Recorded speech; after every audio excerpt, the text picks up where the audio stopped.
Sa perya, tinawag na Octoman dahil parang octopus na nakadikit sa kanyang katawan ang dapat sanay kanyang kakambal. Ito ang kanyang kwento.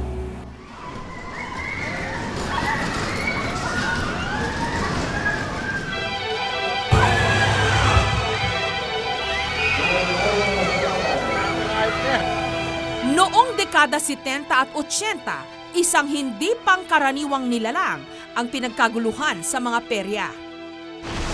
Meron daw itong mga galamay. Pinaniniwalaang ipinaglihi sa octopus o pugita.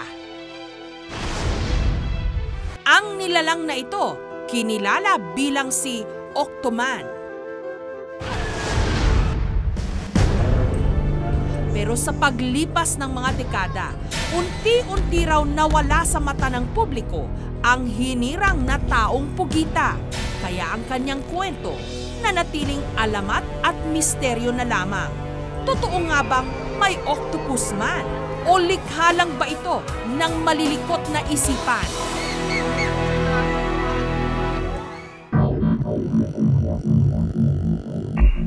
Sa isang tahimik at liblib na barangay sa Zamboanga del Norte, natagpuan namin si Mang Rudy, 56 anyos. Siya daw ang may hawak ng susi sa pagkatao ni Octopus Man. Tila ordinaryong may kapansanan lang si Mang Rudy. Nakakalakad siya gamit ang kanyang saklay. Ang isang binti ng kanyang pantalon, maigsi. Iisipin mo tuloy na putol ang kanyang kanang paa. Ikinumpisal sa amin ni Mang Rudy, hindi raw isang alamat ang kwento ni Octopus Man dahil si Octopus Man at siya, iisa. Hindi ako nagpapakilala. Alam mo kasi yung tao, minsan walang kasiyahan yan eh. Kumbaga sinabi mo na nga gano'n eh, hahanapan ka pa ng iba pang mga detalye o iba pang katunayan, ganyan. Diretso na. Nung una, naiilang pa siyang ipakita sa amin ang kanyang tunay na kalagayan. Pero hindi nagtagal.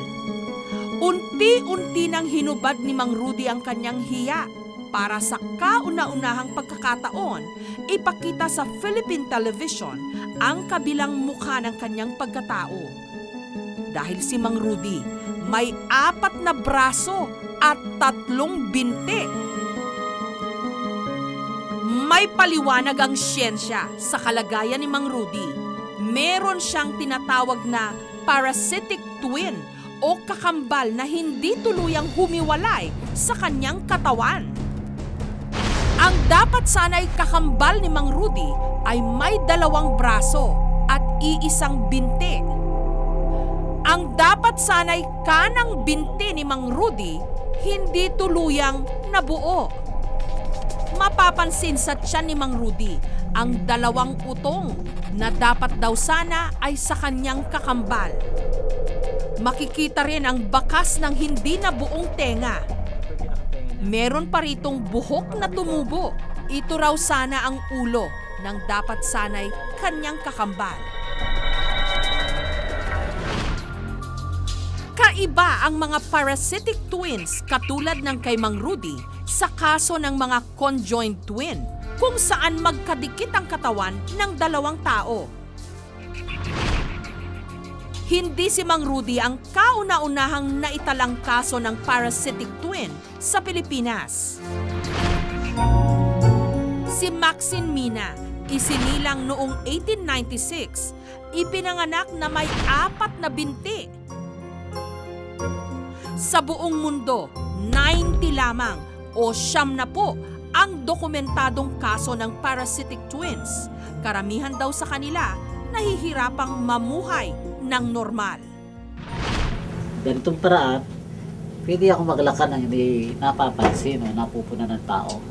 Malaya na akong nakakalakad para mamasyal na ang labas eh naputunan lang ng paa. Taong 2002, natapos ang halos 50 taon niya sa mundo ng perya. Mas pinili niyang mamuhay malayo sa ingay. Ultimong araw mga kapitbahay niya, walang kaide-ideya na siya pala ang minsang tinaguriang octopus man sa mga perya. Pag nandito ako sa bahay, wala na yung maraming taong nangungumusta. Pangalawa, wala naman akong hilig dun sa nandyan ako sa labas, pagkatapos nakakita ako ng isang bagay na kumbaga para magiging umpisa lang ng chismis, gano'n. Kung ano ba, yun ang wala akong hilig doon. Pero pilit mang tinalikuran ni Mang Rudy ang dati niyang buhay. Bakas na bakas sa mga dingding at yero ng kanilang tahanan ang mga pinagtagpi-tagping alaala ng kanyang buhay sa karnabal. Bato at lupa ang sahig ng kanilang pansamantalang tirahan na tila ba paalala na walang katiyakan ang kanilang pananatili rito. Pero maswerte pa rin si Mang Rudy dahil hindi naging hadlang ang kanyang kalagayan para magkapamilya. Para sa akin, ako na pinakaswerteng napangasawa ko siya. Kahit gano'n ang kalagayan niya. Parang magaan ang pakiramdam, magandang pagsasama ba. Dahil siguro siya nang tinalaga ng Panginoon sa amin. Para po sa akin, siya lang po yung tatay na pinakamabait po sa lahat. Pagsapit ng gabi, balot ng dilim ang buong bahay ni Mang Rudy. Wala kasi silang kuryente.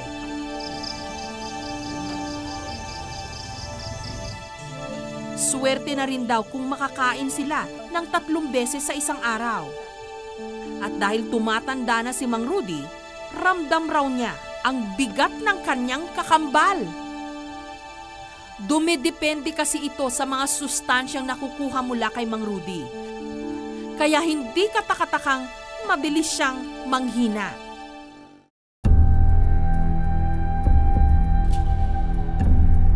Susunod, ipinakita sa akin ni Mang Rudy ang kanyang kakambal. May buhok din siya. Meron po. Sa ulo ho talaga yan. Po.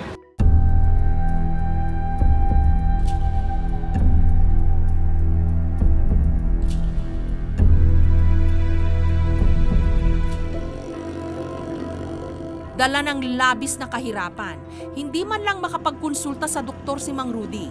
Kaya't minarapat namin siyang dalhin sa Maynila upang muling patignan kay Dr. Vince Gomez, isang orthopedic surgeon. Wala naman. Siguro kasi yung parasitic twin na yan, wala namang mga vital organs yan eh. No? So, yung problema lang niya, yung bigat. Kung paano niya madadala. Kung meron lang siyang sanang paraan kung paano siya makakaikot, no? Na at hindi siya magsasaklay, siguro hindi siya masyado mapapagod. Sinamantala ni Mang Rudy ang pagkakataong maipasyal ang kanyang mag-ina. Bihirang-bihira raw ito mangyari.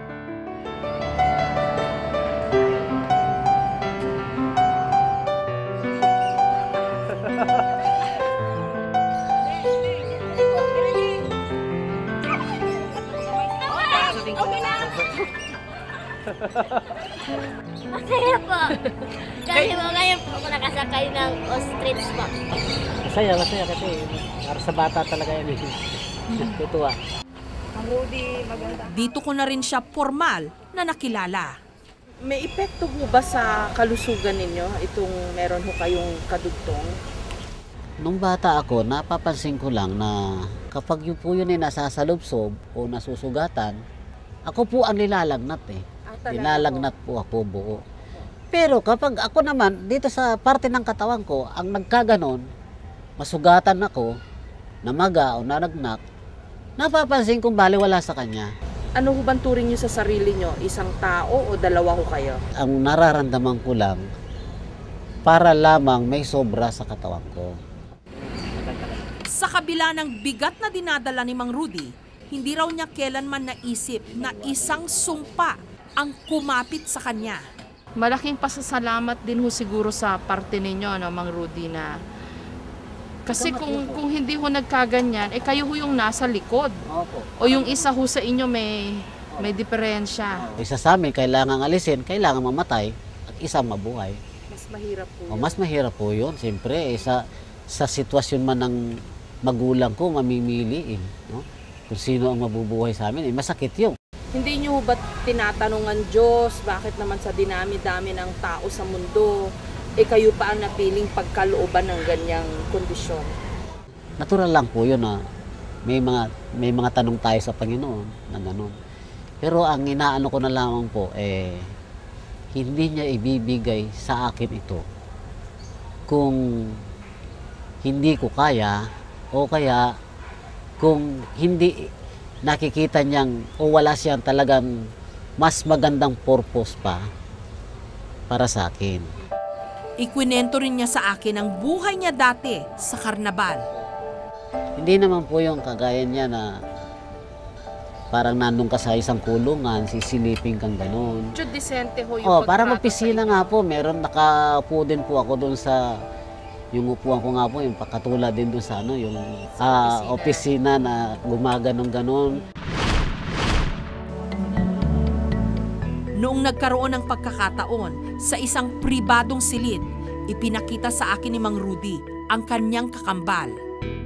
May buhok din siya. Meron po. Sa ulo ho talaga yan. Po. Yung ulo niya ho ang hindi nabuo. Parang mas ipuin natin. Tulad din po ng ating Matigas din. Mang Rudy, paano nyo ho inaalagaan itong kadugtong ho ninyo? Katulad din po ng kung maliligo, katulad ng normal lang. Maliliguan nyo rin ho siya. Hiluran, gasan. Sa misis nyo ho, okay lang? Oo. Sanay na ho rin ho misis nyo. Sanay na po. Sanay na po. Hindi ho siya na-shock nung una. Hindi naman po sa palagay ko dahil yun man ang pagkakasabi niya, hindi naman siya nabigla na sa ganito. Dahil bago naman nagtagpo kami, nagkakilala kami, alam naman talaga niyang ganun. Nakakita na kami ng ganito. Obviously, hindi ho naging sagabal sa labing-labing, ano. Kasi nagkaanak ho kayo ng isa. Hindi naman po. Dinalaw din ni Mang Rudy ang probinsyang kanyang pinagmulan, ang Pampanga. Dito siya ipinanganak at lumaki. Dinalaw rin niya ang kanyang ama, kahit man lang ang puntod nito.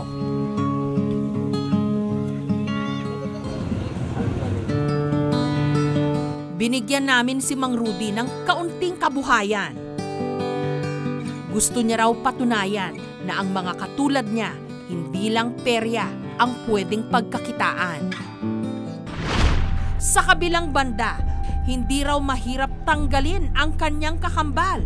Pero kayo ho, hindi kayo desidido pa na magpa-opera. Siyempre, lahat tayo nananalangin. Gusto mag-successful yung operation.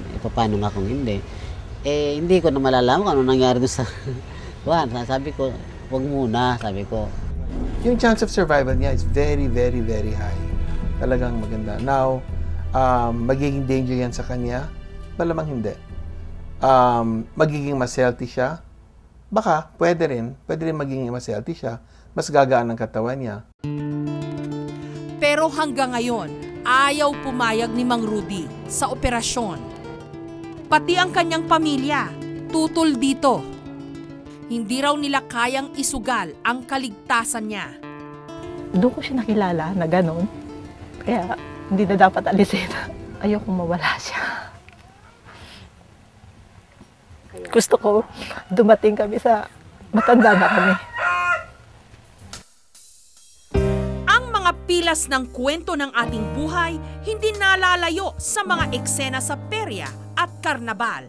Maaring tanggapin ito ng mga manunood na may kasamang paghanga o hindi kaya naman pangungutya. Ang mahalaga, kaya nating sumabay sa mala-circus na takbo ng buhay.